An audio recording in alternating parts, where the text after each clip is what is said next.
This is Jennifer for DC Fashion Week 2012. And who am I here with? Ian Williams. I am the Executive Director and Founder of DC Fashion Week and also the Creative Director for Cordial International. Okay, well, it's such an honor to be interviewing right now. What was the biggest challenge of putting this together? Well, of course, we have logistic challenges, and then just in order to still try to stay creative, I come out with a new collection every 6 months. And this is our 17th season, so that's 34 collections. So you've been in the game for a little while. Quite a while, yes. What gets you the most excited? Really the feedback from the media, the feedback from the consumers, the professional buyers that come out. They tell us, what we're doing right, where we can enhance. It also gives us creative expression, so I love doing that. And I think that it's just a great place for Fashion Week. We're now the 4th largest fashion week in the United States. We're a full fashion week. We have designers coming in not only from the nation's capital, but from all over the world. Our final mission was to be like the Olympics of fashion, that the very best from every country come and exhibit in the nation's capital. It's one way of letting just how fashion, the love of fashion can bring together even neighbors that may be quarreling or may have some conflicts, but it opens up a medium from them to talk and discuss things. So we're also, one of the most diverse. We have models from all different backgrounds, designers from all different backgrounds, all different types of beauties, and we think that's what the real world represents, and we're happy to do that here in the nation's capital. So being a fashion designer, has that always been your goal, your passion? It was not. I actually have a very technical background. I was a NASA engineer. I was a lead software engineer for a major telecommunications company. I was also an Air Force intelligence officer. So I have an IT field, but I've always been attracted to fashion. I started off as a young professional model. I did that for a number of years. And then I actually taught at one of the leading fashion schools, John Casablancas, for over 10 years. And then I started producing. I produced shows for like Congressional Black Caucus, A Street Festival, the People's Expo, actually for national charities and sororities and fraternities. So I'm mostly a producer, but I also love fashion. Okay, so you're a very accomplished gentleman. That is very impressive. So, no, okay. I'm schizophrenic. I'm crazy. Hi, this is Raj. I'm here with Michael Brown, the Councilor of DC. What are your motivation to do a fashion show and to come to a show like this? Well, I think some folks get a little confused. Just because it's fashion, it doesn't mean that there aren't jobs created for our city, that there isn't revenue coming in for our city. I mean, the District of Columbia has a lot of different facets, and if something we can promote like Fashion Week, I think it's a good thing for the residents of the District of Columbia, and also to show folks outside of DC that we're a very versatile city. So this is like an exposure of DC to the whole, all over the world, to know that we have some fashionable people and we're doing good in that industry too. Absolutely. I mean, some of the best dressed people in the world are right here in Washington, D.C. So there's no better place to have Fashion Week than here. So we're very proud to have it. We continue, obviously every year we're going to continue and obviously continue to grow. I want to thank the Embassy of France for hosting it, and hopefully this is something that'll be around for a while. How did you become a DC councilor? What was your career path?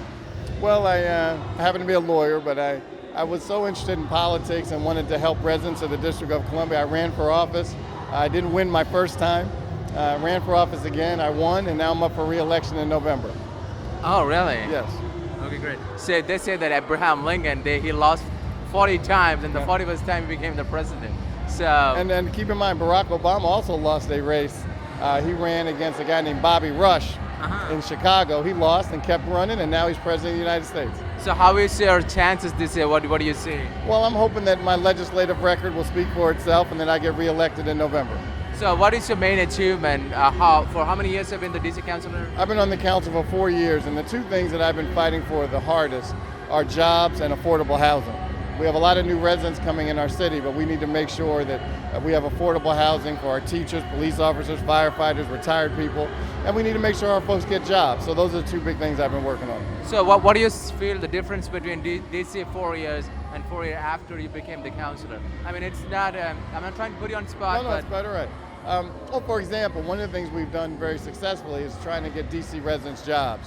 Our unemployment numbers have gone down since I've been on the council. Mayor Gray gets a lot of credit for that as well. But we need to keep that downward trend because we need to get as many people working as possible. So tell me about, when did you meet Miriam and how did you get involved? I actually was through Fashion Week last year. I was in Miriam's show, and I've done several shoots with her and some of her line. So she actually has a shop down in Georgetown, and so you can go down there and check out her styles anytime. Hi, I'm Sierra Cassidy. What is your name? Janae Miller. And I'm Meredith Hope. So, which candidate do you feel would look best in skinny jeans? I don't know. Romney doesn't seem like he would be good, so I think Obama. You think he could pull off the skinny jeans? I think so. I don't think Romney could do it. He has those sideburn things. I don't think he could. And were you inspired tonight by any of the different designers? Oh yes, there's one outfit that was suede and had like a little cape on it. I love that. So I love that too. Yeah. I was thinking that would really look good at the pool with the cape. I agree. I was like, that you could really rock that. That's like a Vegas, take over the pool party at in Vegas. Exactly. What is your favorite part of the fashion show? I think right before you come out, it's a little you're a little nervous, and then you come out and you just see everyone, all the lights. It's really exhilarating. Definitely just the rush, I think, is the most fun part. I would say the rush, but I also think it's a lot of fun being in fashion, getting your makeup done, your hair done, getting pampered, and then being a total different person when you come out on the runway. You look like a trendsetter. How do you stay ahead of the pack? Originality, I always dare to be different. People look at me, they might think I'm Egyptian, but they don't know what I am. I like to wear different things. One day I'm this, tomorrow I dress like a tomboy and still be fashionable. You're wearing a design by a Muslim designer, and I did see the designer. She was completely covered. I wore a design by an Egyptian designer, and last Sunday for an event, a couture Egyptian designer, and it was completely see-through, half of it, and I was half naked, and you were half naked. I don't know if the camera can see, but she is naked. But anyway, do you think that because these cultures are so suppressed sexually and they have to be completely covered, that when they design, it's very sexual? Not necessarily. I just think that people judge people, so they think because they're Muslim, they're only going to create Muslim garments. But to create something like this, I've been getting wows all night. And when they realized it was a Muslim designer, it was like, no way. So maybe just a way to escape the normal trends of what people think and give them a chance to test the waters, do something different, spice it up a little bit. Where did you say that you have a shop located? I have a shop that's located on 4820 St. Barnabas Road. We're having a grand opening on Saturday. And today's show is about individualism. Why do you feel like it's about individualism? I feel like, with anything you do in life, if you have the drive and the motivation, you can turn a dream into reality. It's about making dreams come true. And with one dream, it can be whatever you want it to be. And so with me, I'm inspired by giving back to others, teaching how to make your outfit work for you, how to turn fashion into everyday wear, and incorporating that into making an individual statement. There is a lot of passion in your fashion.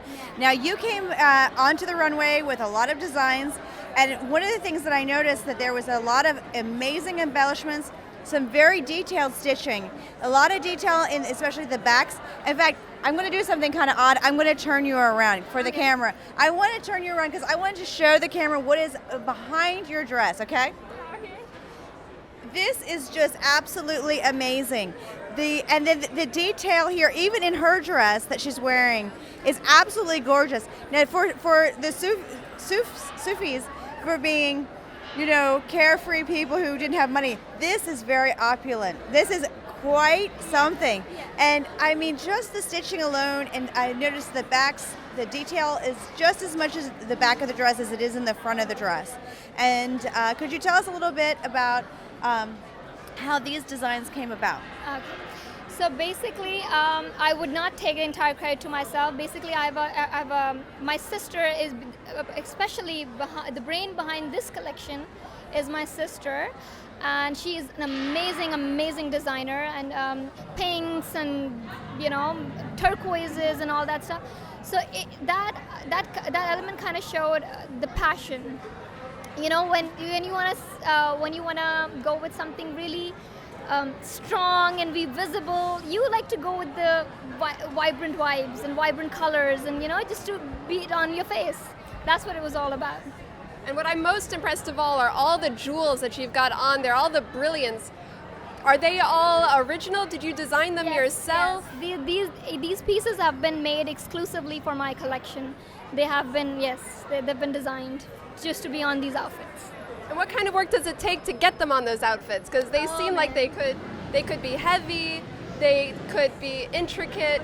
They are definitely, they're heavy, they're intricate. It takes, first of all, again, the craftsmanship of these outfits, I have some world-class craftsmen back home. They're working for me day and night. Each outfit, the detailing and everything each outfit can take about weeks. Several of them have actually taken weeks.